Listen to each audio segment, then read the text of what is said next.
정봉주 공천, 박용진 낙천, 그리고 김동아 전용기 이렇게 공천 확정됐습니다. 자, 박용진이 결국은 감점 부분을 극복하지 못했다. 지금 요 정보가 좀 돌고 있는데 표에서 박용진이 이겼어요. 근데 감점이 있었기 때문에 정봉주가 이긴 겁니다.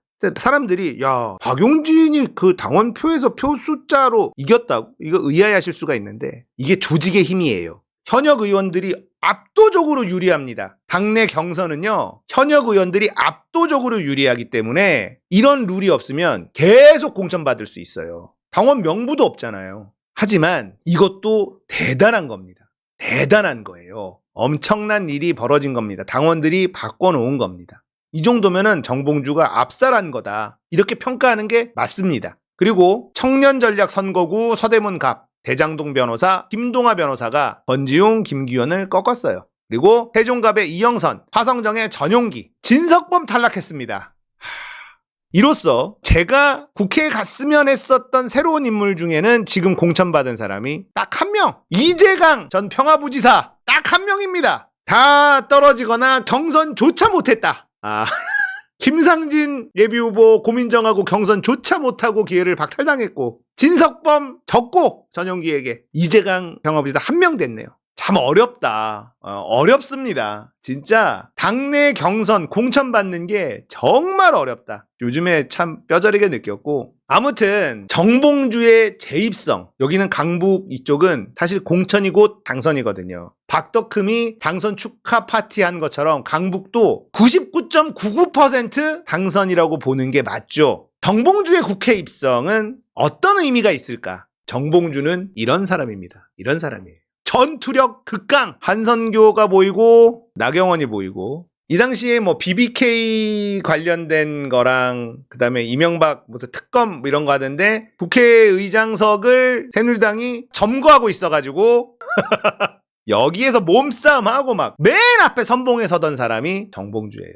그리고 다스가 누구 거냐라고 했다가 감옥까지 갔습니다. 하지만 다스가 이명박 거라는 게 밝혀졌죠. 민주당에 대해서 우리가 실망하는 부분이 이런 부분이에요. 앞장서서 싸워줬는데 정봉주를 버렸어. 나 몰라라 했습니다. 이게 민주당이 정말 욕먹어야 되는 지점인데, 민주당에서 맨 앞에서 자기 손해보면서 싸웠던 이 사람들을 민주당은 버려요. 튄다. 정봉주 튄다. 똥물 튄다. 지금 당원들이 정봉주를 다시 부활시켜줬잖아요. 우리가 기억해야 되는 사람들이 있습니다. 앞에서 싸웠던 사람들 기억해야 됩니다. 송영길 대표 우리가 잊어서는 안 됩니다. 그리고 김남국 의원 저는 잊어서 안 된다고 생각합니다. 잊어서 안 되는 사람들이 많이 있습니다. 김의겸 잊어서는 안 됩니다. 앞장서서 싸워서 손해를 보고 피해를 본 사람들을 우리가 보듬어야죠. 근데 버려. 그게 민주당의 모습이었단 말이에요. 조중동이 욕한다고 버려. 그러면 안 돼요. 정봉주의 부활은 그런 의미가 있는 겁니다. 당은 정봉주를 계속 버려왔어요. 하지만 당원들이 다시 부활시켜준 겁니다. 다시 부활시켜준 거예요. 당이 버려도 당원들이 부활시켜줄 수 있다는 실제 예를 만들어낸 겁니다. 이거는 진짜 혁명이에요. 혁명이 벌어진 거예요. 민주당에서 이런 일은 없었습니다. 없었는데 우리가 해낸 거예요. 자, 이제 이번에 불출마 선언을 한 분들이나 특히나 김남국 의원은 사실 코인 때문에 죄도 아닌데 똥물 튈까봐 다 멀리하고 막 징계 때리고 막 이러지 않았습니까? 당원들이 다시 이번 총선에는 안 나오지만 다음 총선 때 김남국 갖다 써야 될 거 아닙니까? 누구보다 이재명 옆에서 잘 지켰고 열심히 싸웠던 사람이고, 현근택, 안타깝지만 저는 현근택 변호사도 우리는 기억해야 된다고 생각합니다. 우리가 기회를 줘야죠. 정봉주 부활 건은요, 민주당 역사의 혁명이라고 생각해요. 절대 정봉주에게 기회를 주지 않습니다. 민주당은 그런 당이었어요. 하지만 우리가 민주당을 완전히 뒤집어 엎어버린 겁니다. 대단한 일이 벌어진 거예요. 조중동이 좀만 공격하면 그냥 묻을까봐 멀리하고 앞장서 싸우는 사람들, 이게 당이 할 짓이 아니잖아요. 늘 그래왔고 앞으로도 그럴 것이었는데 이번 총선에서 우리가 바꿔버린 거예요. 우리가 바꿔버린 겁니다. 당원들의 힘으로 다 바꿔버렸어. 이번 총선 시작되고 이번 총선 끝나고 나면요, 당원들 더 늘어납니다. 이제 300만 답니다. 300만 넘어가지고 500만 향해 막 갈 수도 있어요. 우리가 참여하면 바꿀 수 있다는 설레가 나왔기 때문에. 자, 그러면 민주당 당원들이 갑자기 왜 이렇게 변했을까? 저번 총선 때 180석을 얻었습니다. 우리는 이제 뭐든지 다 할 수 있겠구나 생각했어요.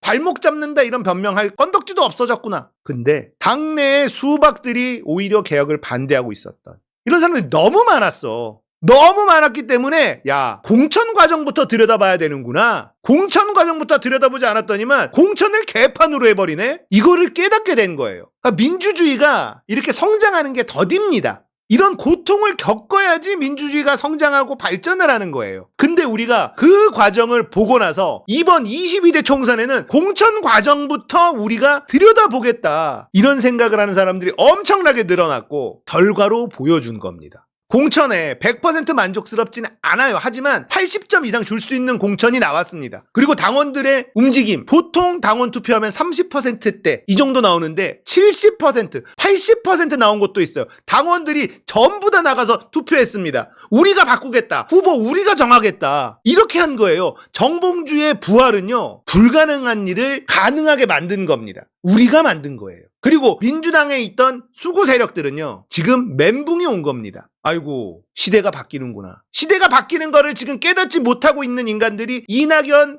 홍영표, 김종민, 이원우, 김영주, 이런 인간들입니다. 시대가 바뀌고 있어요. 흐름이 완전히 당원이 주인인 당으로 넘어갔습니다. 그런데 그걸 거부하는 거예요, 얘네들은. 개딸이며 나발이며 이딴 개소리 하면서 현실 부정하고 있는 거죠. 위대한 변화가 일어난 거예요. 우리가 해낸 겁니다. 뿌듯해 하셔도 되고요. 전 세계 민주주의 역사를 통틀어서 본다 하더라도 이렇게 빠르게 민주주의가 발전하는 나라가 없습니다. 없어요. 우리는 답답해 죽겠지. 너무 느리다 하지만 이런 나라가 없습니다. 이승만이 엄청난 국민을 학살했습니다. 전두환이, 박정희가 국민들을 학살했습니다.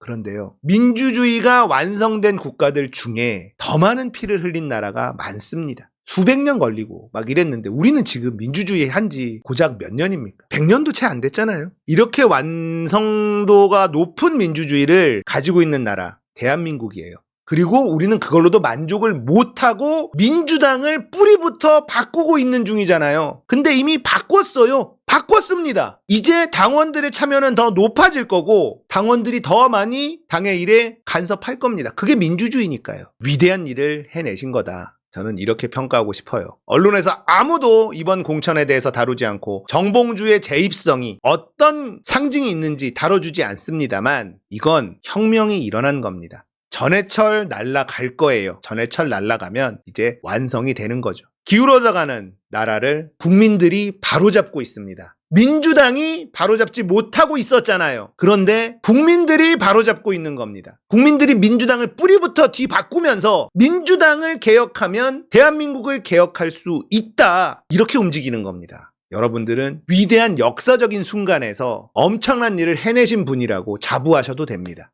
저는 정봉주의 재입성을 그렇게 평가하고 싶어요. 대한민국 민주주의, 우리는 아직 멀었다고 생각합니다. 너무 답답하다. 아직도 국회의원들이 특권을 내려놓지 않고 있다. 국회의원 특권도 내려놓게 만들어야 된다. 민주주의가 그래요. 느립니다. 시끄럽고 더뎌. 그런데 민주주의가 발달한 선진국이 우리나라를 봤을 땐 무지하게 빠르다라고 생각합니다. 무지하게 빠르다라고 생각해. 실제로 대한민국이라는 나라는 민주주의가 발전하는 속도도 어메이징하다. 이렇게 정치 참여율이 높은 나라가 전 세계에 없어요. 일본 보세요. 국민들이 정치에 관심이 없습니다. 우리는 못 참아. 민주당 바꿔! 공천서부터 우리가 다 관심 가지고 다 들여다볼 거야. 바꿨습니다. 자, 이번 총선 때 투표율이 얼마나 나올까? 저는 그게 기대가 됩니다. 당원 투표 70%, 80% 나온다? 없었던 일이에요. 당원 숫자가 무지하게 많아졌는데도 그렇게 나왔다? 없었던 일입니다. 우리가 해낸 거고요. 앞으로 이번 총선 끝나고 이재명이 대통령이 되는 대한민국이 오면 달라진 민주당과 이재명 대통령의 조합으로 대한민국 빠르게 정상화시킬 겁니다. 장담할 수 있습니다. 저는 희망을 가지고 있어요. 여러분들이 참여해서 민주당을 바꿔놓고 있지 않습니까? 불가능할 거라고 생각했단 말이에요. 아직도 인정하지 못하는 국회의원들이 굉장히 많아요. 하지만 우리가 해냈어. 우리는 그런 사람들입니다. 민주당을 개혁하면 대한민국 개혁할 수 있습니다. 그동안 대한민국이 왜 개혁이 안 됐느냐? 민주당이 썩어 있었으니까요. 민주당이 기득권 안에 완전히 푹 쩔어 있었으니까요. 하지만 민주당이 개혁이 되고 민주당에 있는 국회의원들이 당원들의 눈치를 보고 국민의 눈치를 본다면, 조중동의 눈치를 보는 게 아니라 당원 눈치, 국민의 눈치를 보게 된다면 민주당이 바뀔 것이고, 그러면 대한민국 바뀝니다. 무조건 바뀔 수 있습니다. 제가 늘 말씀드렸던 게 민주당은 개혁의 주체가 아닌 개혁의 대상이다. 많은 당원들이, 많은 국민들이 민주당을 개혁의 대상이라고 느꼈고 개혁해내고 있어요. 시대의 흐름이 완전히 바뀌었고 그걸 우리가 만들어낸 거다. 불가능에 가까운 일을 해낸 거다라고 저는 생각합니다. 자부심을 가져도 좋습니다, 여러분들. 여러분들이 해내신 거고 이제 전해철 날아가고 송갑석 날아가면 마무리됩니다. 고민정 남았고 이래서 짜증나시는 분들이 있지만 고민정은 영향력 없어요. 수박 오빠야들 없으면 아무 소리 안 하고 또 이재명 가자는 대로 또 잘 따라갑니다. 힘이 없어. 줏대도 없고 자기 주관도 그렇게 뚜렷하지 않습니다. 고민정이 처음에 최고위원회 뽑혔을 때 잘했어. 이재명하고 보조도 잘 맞췄어. 그래서 고쳤을 수 있겠는데 다들 그런 생각을 했었잖아. 근데 송갑석 오빠야가 들어오자마자 뻘소리를 하기 시작합니다. 고민정 하나 남았다고 해서 스트레스 받지 마십시오. 또 눈치껏 잘 할 거니까. 그리고 우리는 고민정을 다시는 주요 당직자에 앉히지 않을 거니까. 힘 없다. 위대한 역사를 쓰고 계신 여러분들에게 박수를 보냅니다.